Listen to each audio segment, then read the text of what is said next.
So the first question. Hi. Hi there. Is this working? Yes. Hi. First of all, I am Alex. I am from Venezuela, and our journal is in Venezuela and Spain. It's called La Dosis. We actually interviewed you before, Mr. Steve, for our magazine, like, I don't know, like 5 years ago. Not myself, but our editor. And the first question would be, you recently announced your new album, the Harmony Codex, and we wanted to know, after this tour, what's the future look like? What does the future look like for Porcupine Tree? Are you planning to like do new songs or something like that? And what's the future? Thank you. Well, so the simple answer is we don't know, and it's kind of reflected in the title of the album that we made last year. So this whole idea of closure / continuation, we're kind of leaving our options open. We never officially said the band had stopped back in 2010. We just went off and did other things. And I've never seen the need for that kind of dramatic gesture. It's done, you know. So I think we leave the door open. I personally would love to think we would record again. Whether we tour again, I don't know, because we're all getting a bit old for that. At least I feel that way anyway. Anything to that? No, that's right. It would be silly to say that we're never going to make another album, because you don't know. We don't know what's going to happen in 2 years' time, 3 years' time.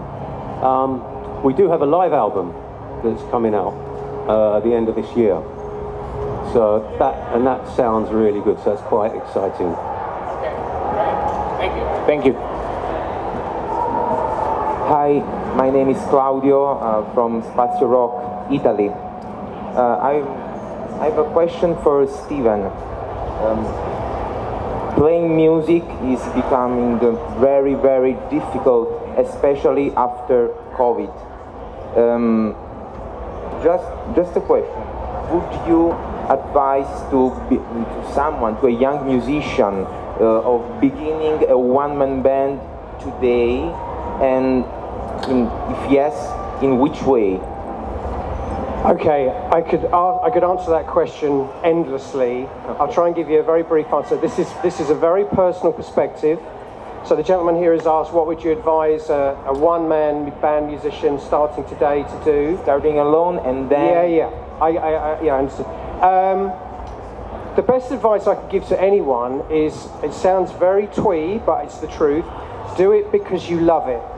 Don't even think about making a career out of it. Because the moment you think about it in terms of a career, you compromise yourself. And I think the world is so full of music. Now, there's more music in the world now than any other time in history.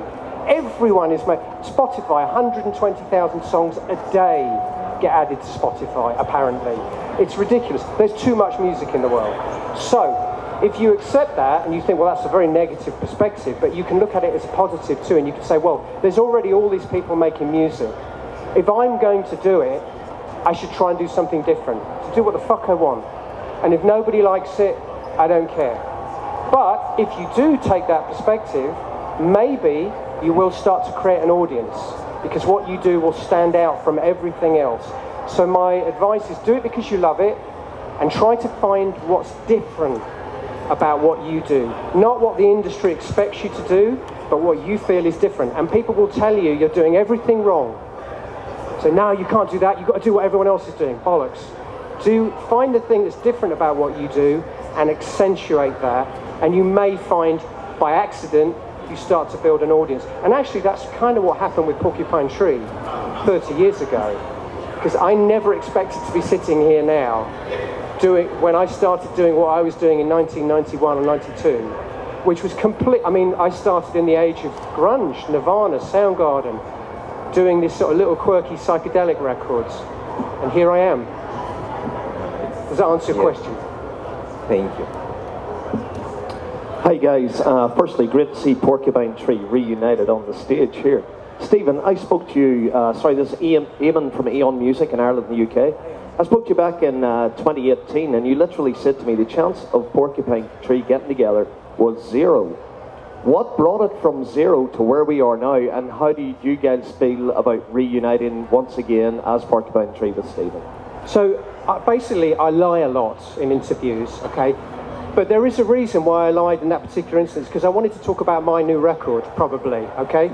So one of the things that's most annoying when you're promoting a solo record is somebody starts the conversation by saying, what's happening with Porcupine Tree? So the best way I can deal with that is say, nothing. It's not going to happen, forget it. And then we can move on. So I lied. And now I'll let the other guys answer the question. I don't lie, and I've never had a problem talking about 2, 3, 4 different projects, even if I'm promoting just one of them. You know, I'll quickly acknowledge the other project. For us all to work in a studio together all the time, but it'd be very time-consuming, very expensive thing to do. But ultimately, it is nice to play or at least be in the same room. Also, this record, a lot of this record was made during the proverbial COVID pandemic, so by definition, we had to work independently from each other.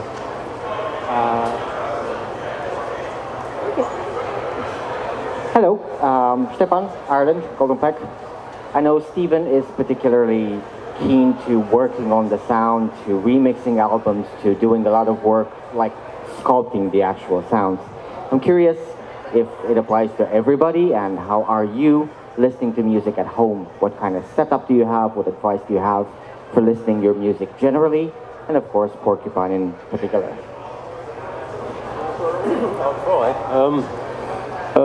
My listening is kind of quite lo-fi. I love working in studios, and I love the production side and getting the album to sound amazing. But when I listen to music for pleasure or just as an accessory to what I'm doing, it's all. I don't have any really amazing gear at home to listen to on. I most enjoy listening to music in the car, actually. So that's kind of where I get to hear most new things.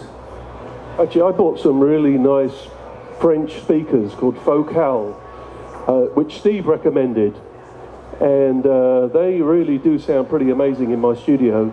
And then Steve told me he's actually mixing on headphones, so... Very, very expensive headphones. So I thought it'd be fun if we both had identical speakers, so when we're mixing independently, at least I would feel like it's probably sounding something like it does on Stephen's speakers. Yeah. I think you'd be surprised, or maybe you wouldn't be, you've talked to a lot of musicians, you'd be surprised how lo-fi most musicians listen to music.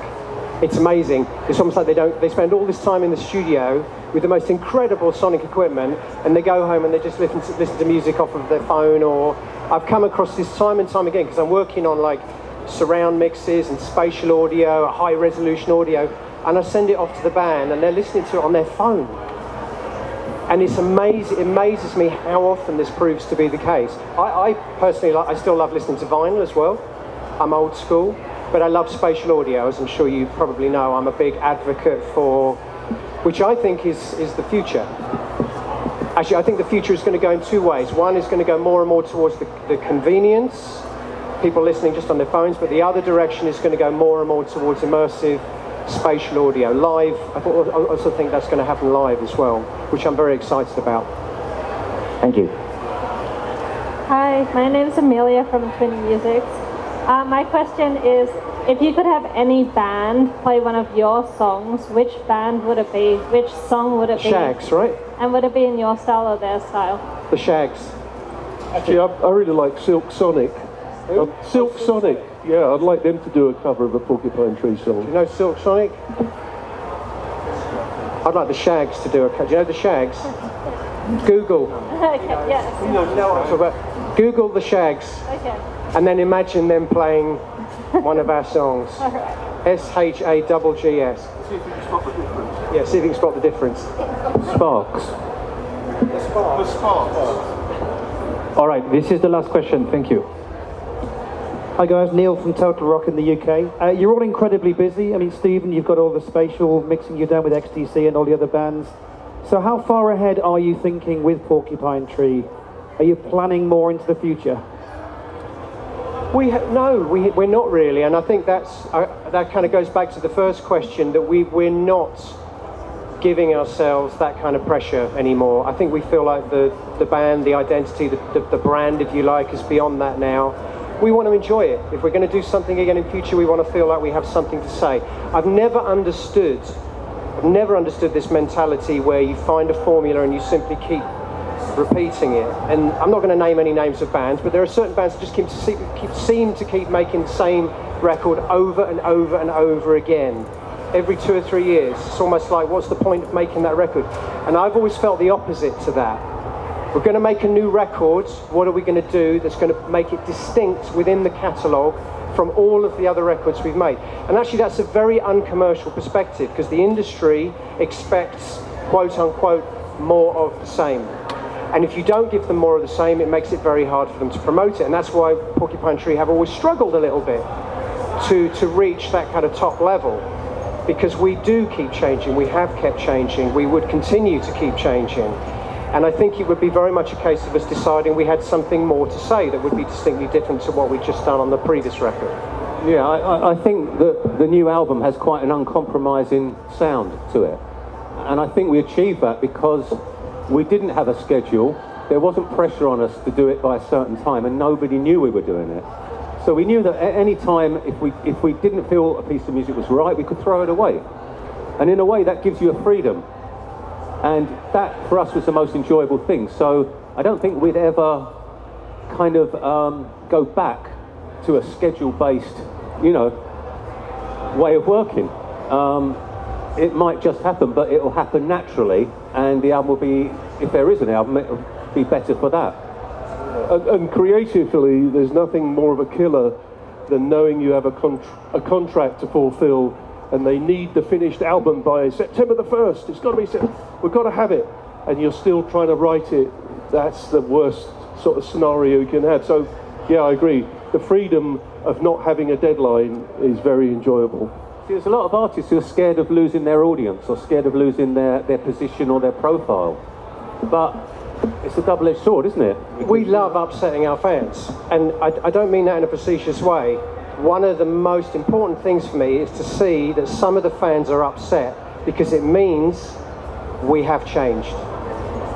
And if it's just the fans saying, oh, this is great, we love this is just doing what they've always done, you kind of begin that process of preaching to the converted all the time. So I forgot who asked the question now.